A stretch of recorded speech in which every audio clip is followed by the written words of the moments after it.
agency in the country. Pag di kaya ng police, puntang NBI.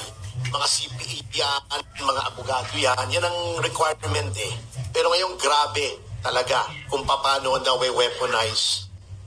Yung head, si Director Santiago, who was a former judge, should have known better than to order arrests of people nang walang warrant. Grabe talaga. Can you imagine? Yung Pangulong Duterte lang eh. Inconceivable to lawyers like us na basta mo datamputin. Yung si Cassandra Leong, si Sheila Guo, datamputin mo. Ito nakakatawa eh. Dinamput daw because they were committing a crime. Nonetheless, 2 days after dinampot, saka palang nag-file ng complaint affidavit sa prosecution for commission of a crime. Ibig sabihin, hindi in the act. At paano magiging in the act of committing a crime? Nakita lang ng NBI pagdating dito sa airport.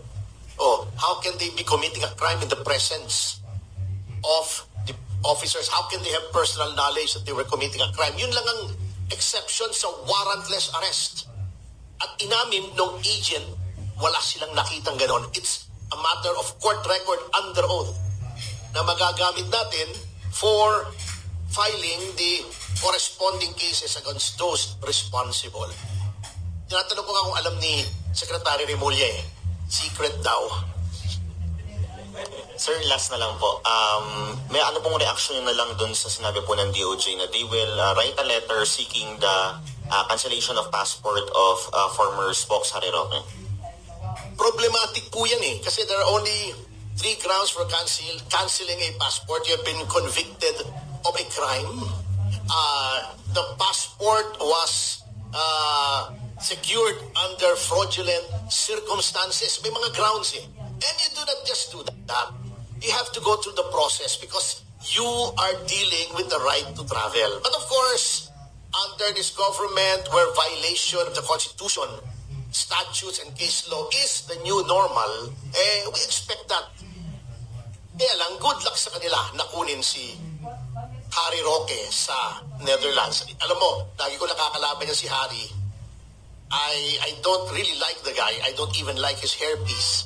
Pero nakakaawa kasi nag-abogado lang eh. You do not do that to a lawyer who's just doing his job.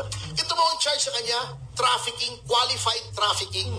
Bago ilalagay mo conspiracy, anong alam ng abogado sa ginagawa ng kliyente niya, even granting, assuming for the sake of argument, na meron na trafficking ang nangyayari doon. Abogado kay, nirepresent mo si Cassandra Leong. Anong ginawa niya? What was the nature of the representation? Pumunta siya sa proper government agency to offer to pay yung arrears. Kasi nag-dispalco, di ba? Si Dennis, una pa yung nag-dispalco. Kasabay may nag-dispalco, hindi nagbabayad. Yun ang extent ng kanyang participation. Gagawin mong qualified human trafficking kung hindi mo pinapersecute. Grabe. Horrible what they are doing now. Ngayon lang ako nakakita ng ganito. Kaya nga sinasabi ko, nakakahinayang ito Pilipino ka talaga rito. Sabi ko nga, ito may fake pa kay Pangulong Marcos. Kasi alam niyo, sayang na sayang, sabihan mo nga yung ninong mo pag nakausap mo.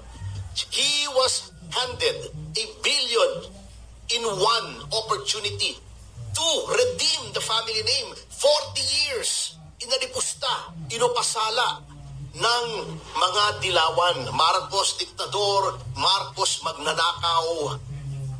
Binigyan ka ng opportunity. Who is given that opportunity? Very few people. Oh, anong ginawa mo? Sinira mo. Oh, 40 years namin pinagtatanggol na hindi tama yung sinasabi ng mga dilawan. Kaya yung mga sinasabi nilang nabudol kami, talagang it was painful kasi 40 years namin pinagtanggol only to see this guy show the country that probably the yellows were right. Diba?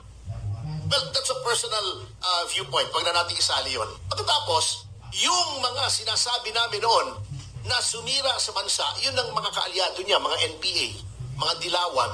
Diba? Engkoy anong ginawa niya? Kaya palagay ko nanggagalaiti si Aimee eh. They picked the wrong Marcos to become president. Good morning po, Aljon from Daily Tribune. Kay Chairman Ronald po, Sir, nabanggit nyo kanina yung allegations na may mga maanomalya sa COMELEC. Sir, ano po yung nag-hold back po sa inyo na i-reveal po ito sa sa publiko po? Una, tanungin ko muna sa abogado ko kung kinuwento lang ba yan ng iba, hearsay ba yun? So, yung mga ganong bagay ba? Pero kung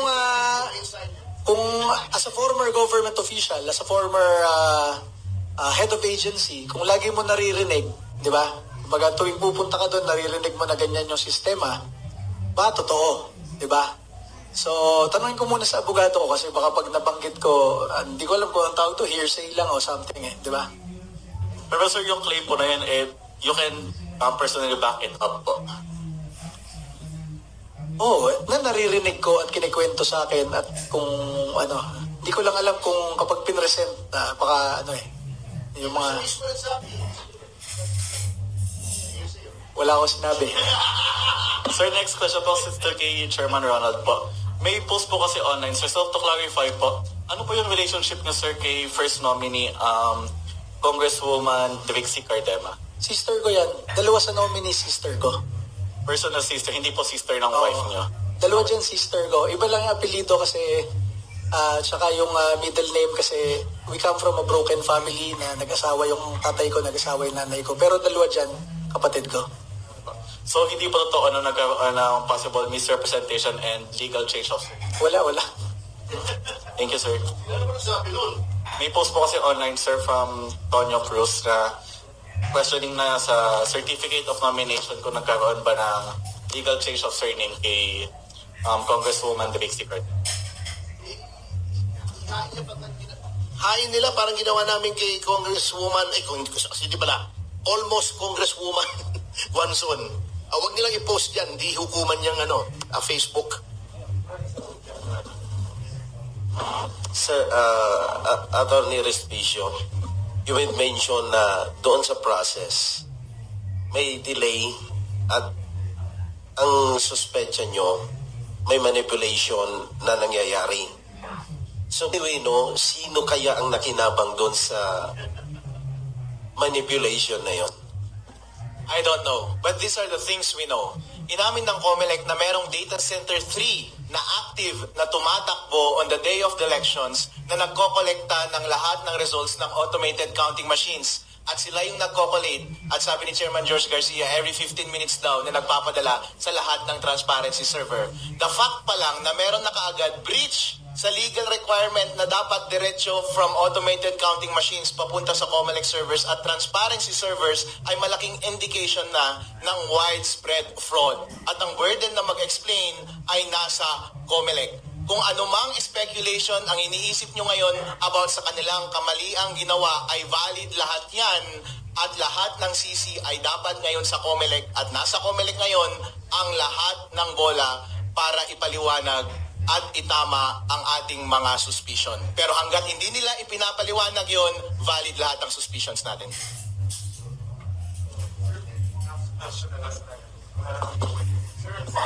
Follow po ba kayo na mag-ibang kay COMELEC,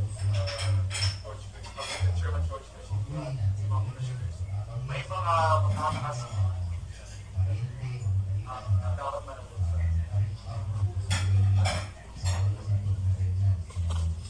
Sa akin, oo naman. Siyempre kung... kasi yung sa case namin, feeling ko may nag-uutos Diba? Either yung ibang katabi namin na party list o yung ibang natalong party list doon sa dulo, uso yan sa COMELEC so, yun nga sinabi sa akin ng intelligence officer kahapon, gusto kami ma-disqualify para pag na-disqualify kami, 3 seats yun, isa doon sa makakasama, Gabriela, sa baba. Tapos hindi ko alam, may sinasabi si George na pwedeng hindi rin doon sa baba manggaling yung dadagdag, pwedeng doon sa taas Sabi ko, mayroon pa pala doon sa taas na mga gusto pong madagdagan yung seats. Sabi mismo ni George hindi lang doon sa baba, pwede doon sa taas So, masabi ko sa inyo, hindi na po yan sa akin ang maraming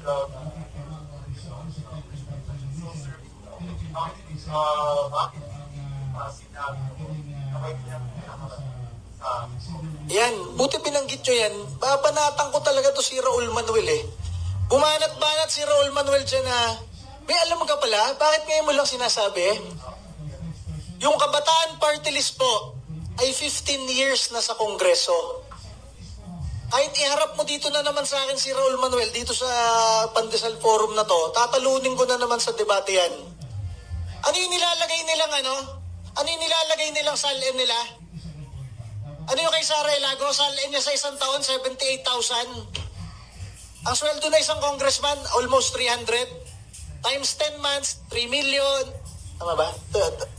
3 million, may 2 months pa, so may bonus pa, may...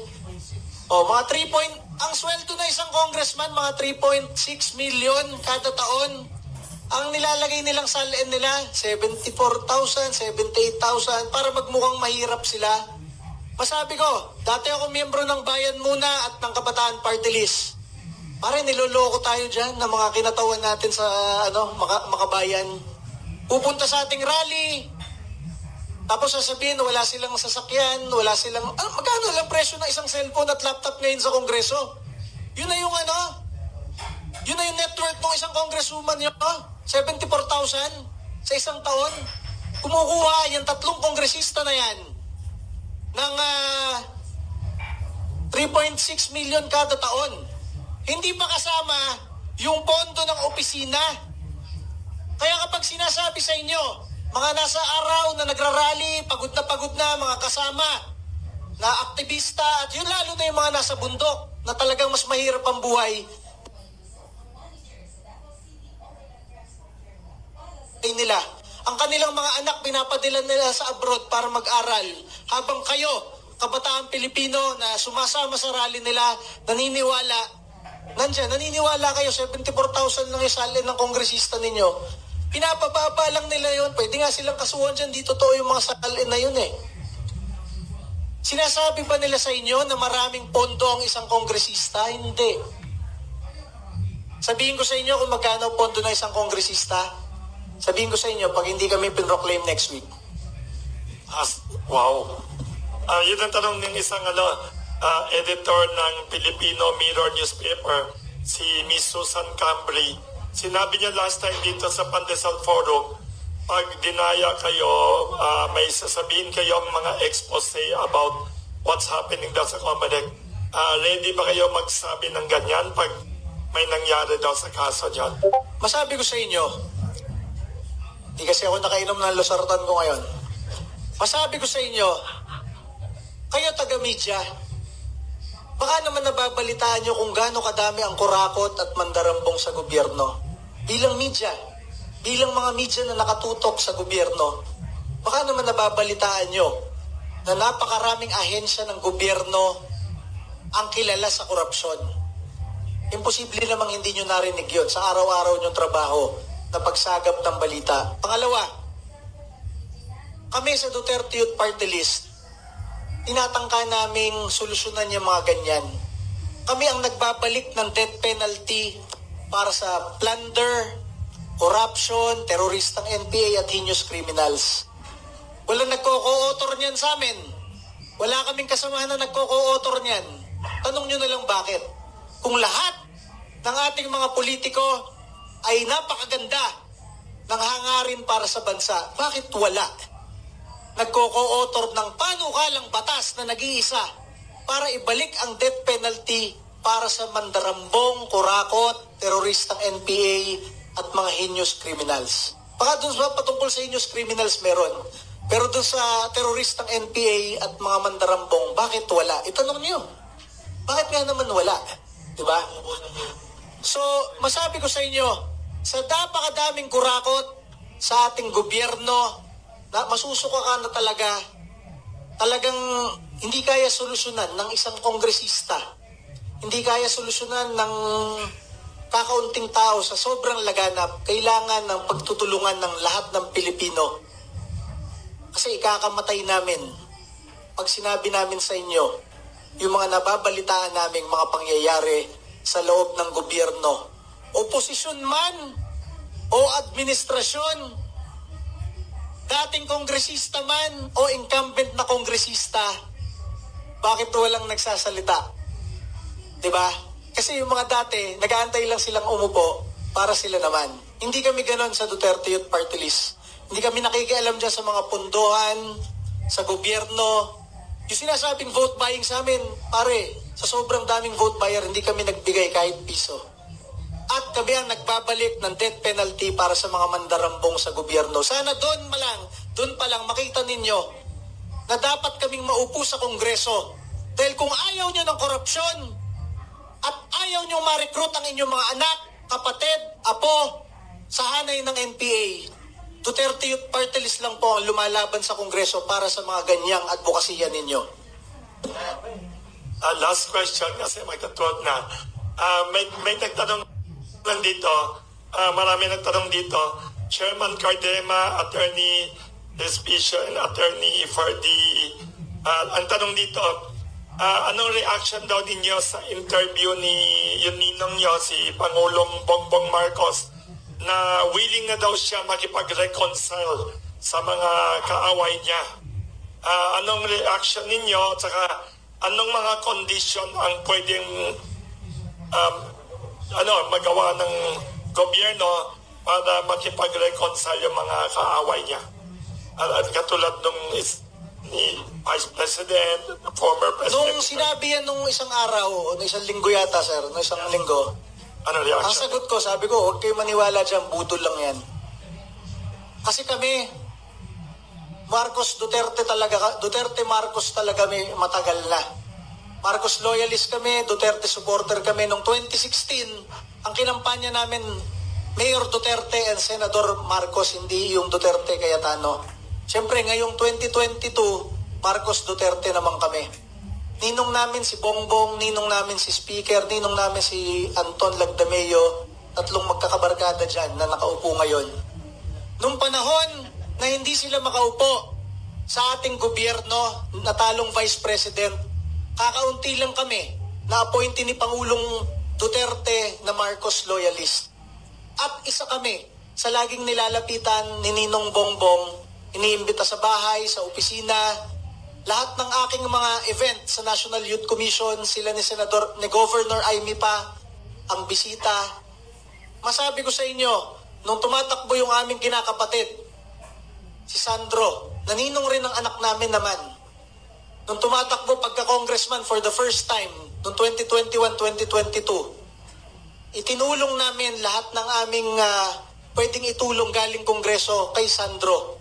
Doon kami nagkakampanya, Duterte Youth Party List, nagkakampanya sa Lawag, sa Ilocos, para lang tulungan si Sandro. Pagkatapos ng pagkapanalo, pagka-presidente at pagka-congressman, kapag nakasalubong mo, parang 3-seconder na, uy, basta, gano'n na lang. Kaya masabi ko sa inyo, yung ginawa nila sa amin at ginawa nila kay sa mga Duterte na nagpalibing sa kanilang ama, sabi ko, budol lang yun. Nabudol kami, baka kayo nabudol rin. Pero masabi ko sa inyo, kahit na ganun yung sagot ko last week na gusto ng reconciliation, sabi ko, budol.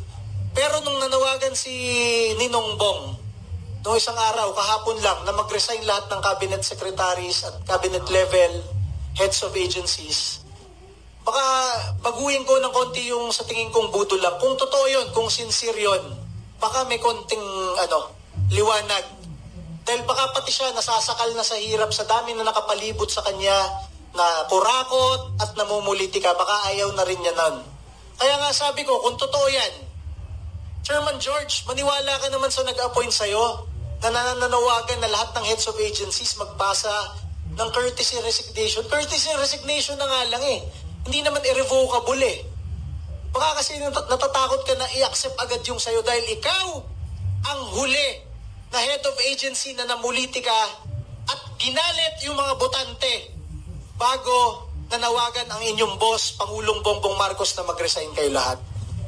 May dito na yung BS party list na nawala na yung disqualification. May konting pag-asa ba kayo na sana mangyari sa inyo yan ngayon? Hindi, kausap ko naman si BH lagi nung this past few days. Hindi naman siya kinakabahan eh. Sabi ko nga, baka isinabay lang sa amin para kami talaga yung tunay na target dyan eh. Pero congratulations kay Kong BH, makakaupo na sila.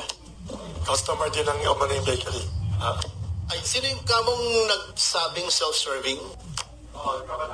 Sino doon? Si Raulo? No, ang nagsabi. Ang liit pala ng sala nila, no? Chairman, no? Kaya pala hindi makabiling underarm deodorant si Sara Ilago, no? Anyway. Thank you. Sorry kasi 12 o'clock na. So our guests, we will ask them to give closing statement. Thank you for a very engaging, sabi ng media, dapat may part 3 pa pag nanalo na kayo, pag pinoclaim kayo to talk to the media again about plans ninyo. We will ask our panelists to give closing statement. Kanina nahuli si youngest speaker dito. Ngayon, ang mauna naman, si Vice Mayor-elect of Reyna Mercedes is Attorney Harold Respicio for your closing statement. Summarizing your thoughts, your appeal to the COMELEC and to the public. Maraming salamat po sa pag-imbita nyo sa akin dito. Gusto ko lang pong tapusin ang aking pananalita sa pamamagitan ng pagsagot sa hiling ni Pangulong Bongbong Marcos ng isang reconciliation.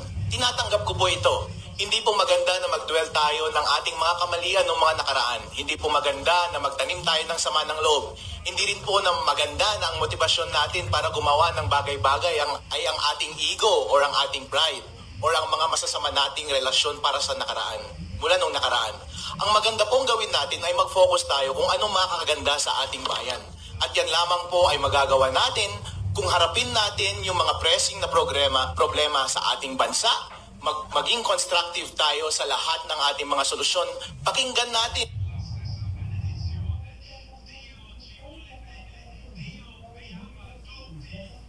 isang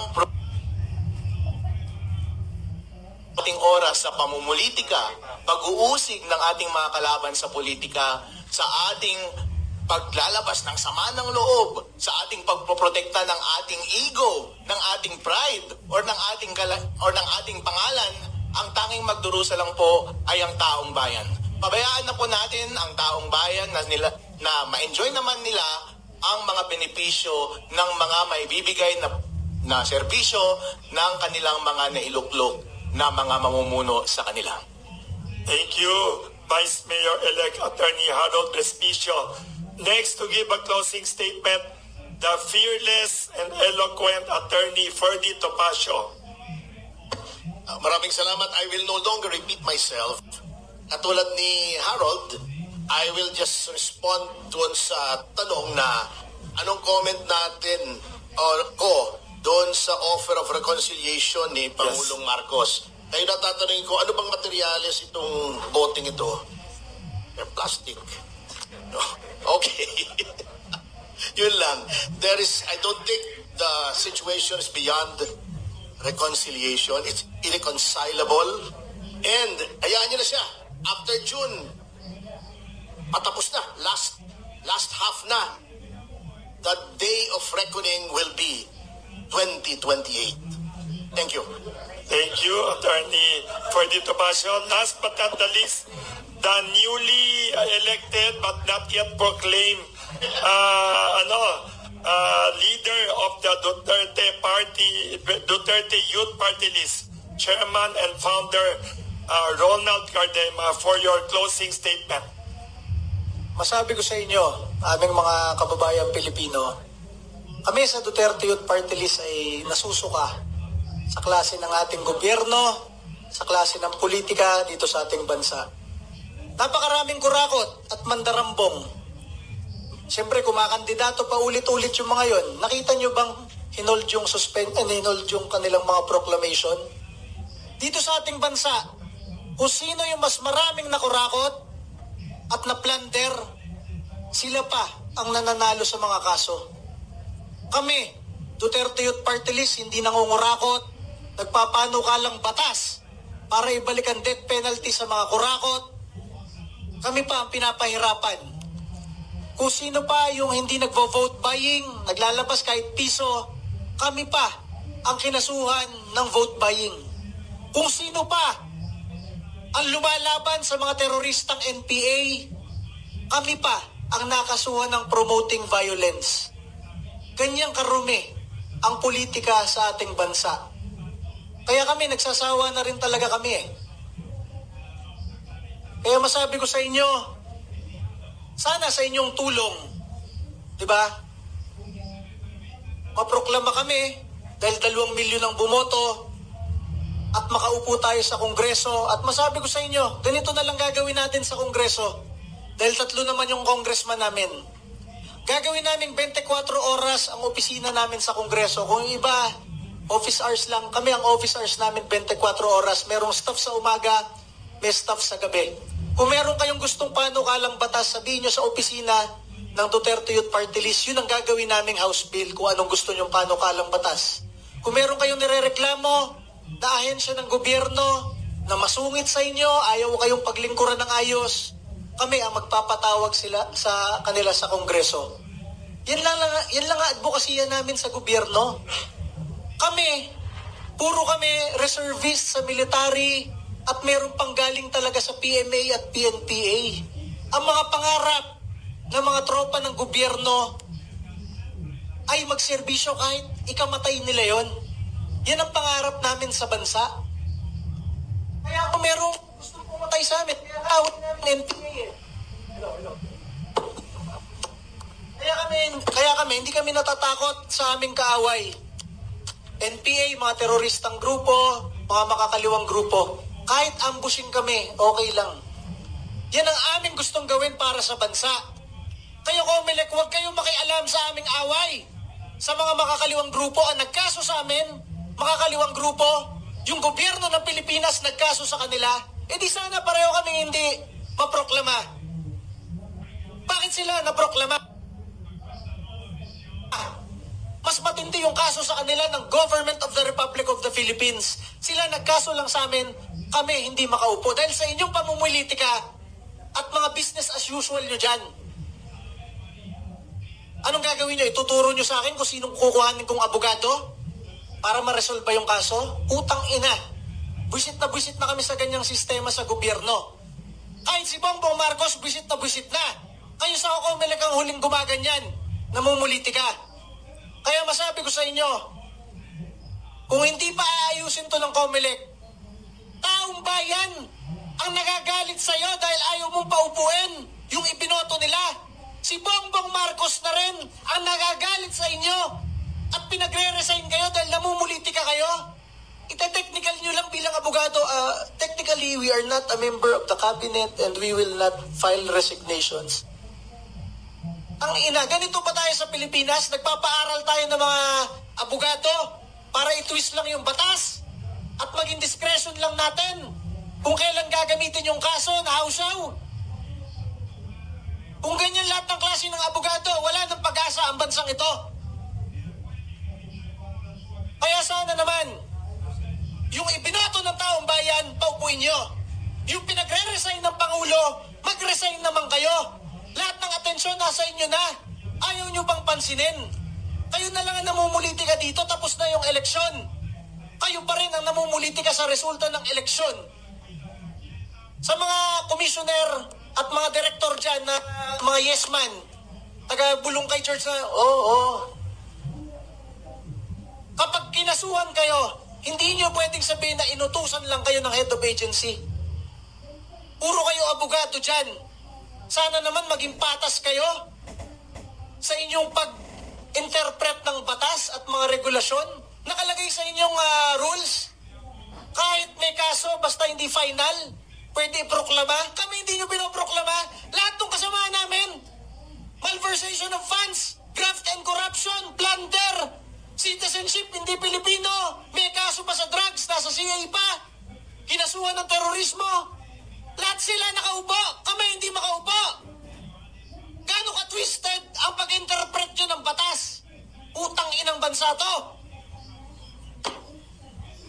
Thank you very much to a very thought-provoking discussion today by the three passionate and eloquent experts on the election and governance and politics. Thank you, Chairman Ronald Cardema, for speaking very frankly, emotionally.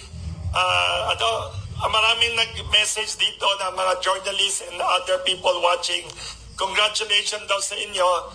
Nanalo kayo ng 2.3 million votes even though you did not spend billions and you did not have movie stars endorsing you. Sabi nila, nagulat daw sila na you still got a lot of votes from David Ayat. And also, thank you daw to Attorney Freddy Topacio for defending a lot of important cases. And also, congratulations to Vice Mayor-elect Attorney Harold Respicio. Pang din siya, pang congressman na rin daw siya. At saka pang senator kayo tatlo. Thank you very much for this talk here at Pandesal Forum. May tradition tayo dito. It doesn't matter whether you are ambassador, movie star, or presidential candidate. All of you may pandesal. Pero today, may additional special gift pa kayo. Yung sikat na Pandenora na ginawa natin na bago. Ito, Pandenora. Kasi birthday ni Nora a few days ago. Pilman niya yata si Antonio Pati. Walang palaman eh. Ay, may palaman ho, yung Pandenora.